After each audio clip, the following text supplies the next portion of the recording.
Well, this is the last event of AD 29 in September while Jesus is in the Galilee area.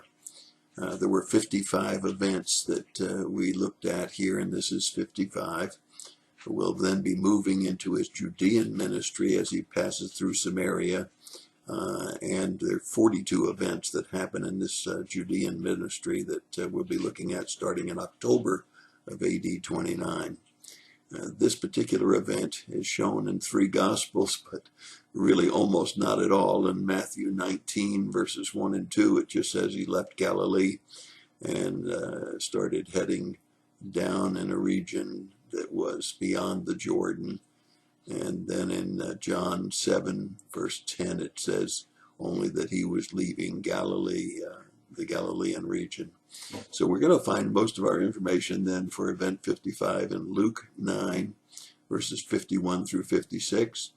And the reason it's recorded and the reason that it's significant is that Jesus had sent his disciples ahead of him to arrange accommodations as he was traveling towards Jerusalem. And they got to a Samaritan village, and the Samaritan village didn't want him there. They saw that he was headed towards Jerusalem, and they wanted no part of a Jew headed towards Jerusalem. And so they refused to accommodate him and his disciples. Now here's where it gets interesting. James and John asked Jesus, "Do you want us to command fire from heaven to consume them?" I don't know whether power had gone to their heads or whether they were that mad that the Samaritans wouldn't receive them, but they wanted Jesus to give him permission to command fire from heaven to consume the Samaritans. But Jesus said no.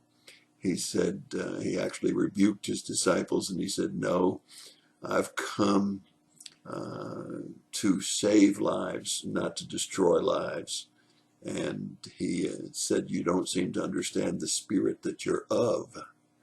So here we find this almost humorous incident of James and John wanting to command fire from heaven to consume the Samaritans because they won't accommodate Jesus, a Jew headed towards Jerusalem. It's really interesting because I asked Lois yesterday how many times she thought the word anger or angry was found in the Old Testament. And she said 300. And she was very close because it's 344. But in the New Testament, it's just a handful of passages that contain anger or angry. And here we see the word is not used, but it's obvious the disciples are angry at the Samaritans. And we need to control that anger of ours, especially when we destroy lives instead of saving lives. And that's my thought for the day. I hope you have a wonderful weekend. Don't forget to go to church. We know that God is looking for you to be there to worship him. God bless you. Good night.